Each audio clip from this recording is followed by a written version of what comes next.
องค์การกาแดง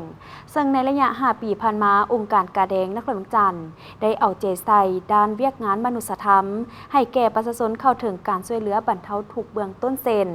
ไฟไหม้เหือนลมพายุพัดภัยน้ำท่วมผู้ด้อยโอกาสรวมมูลค่า800 ล้านกว่ากีบอิงตามบทสรุปการจัดตั้งปฏิบัติแผนพัฒนาองค์การกาแดงนครหลวงจันทร์5 ปีแต่ปี 2021-2025 โตกองประชุมใหญ่สมาชิกพรรคหน่วยพรรคฮักทานองค์การกาแดงนครหลวงจันทร์ครั้งที่1ในวันที่24 กุมภาพันธ์ผ่านมาซึ่งได้ให้ฮู้ว่า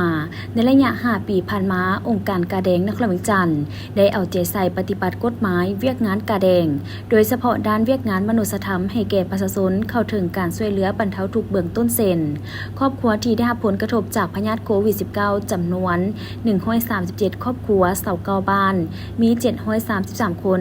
ไฟไหม้เหือน147 ครอบครัวลมพายุพัด37 ครอบครัวภัยน้ำท่วม7 เมืองผู้ด้อยโอกาส487 ครอบครัวมี 1,760 คนรวมมูลค่าทั้งหมด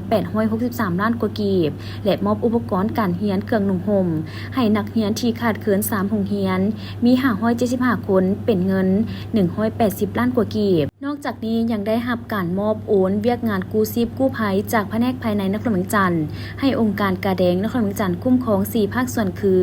มูลนิธิจีน1628มูลนิธิห่วมใจ1630สมาคมอาสากู้ภัยนครหลวงจันทร์1624และสมาคมกู้ภัยภูเขาควายพร้อมเดียวกันยังได้จัดตั้งหน่วยกู้ภัยหับประจำการปฐมพยาบาลในงานบุญนมัสการพระธาตุหลวงเวียงจันทร์งานมหกรรมกีฬาแห่งชาติประจำปี2025รวมมี 5,827 กรณีนำส่งห้องหมอ44 กรณีเสียชีวิต1 กรณีได้เอาใจใส่ปลุกระดมขนขวายบริจาคเลือดและการสนองเลือดที่ปลอดภัย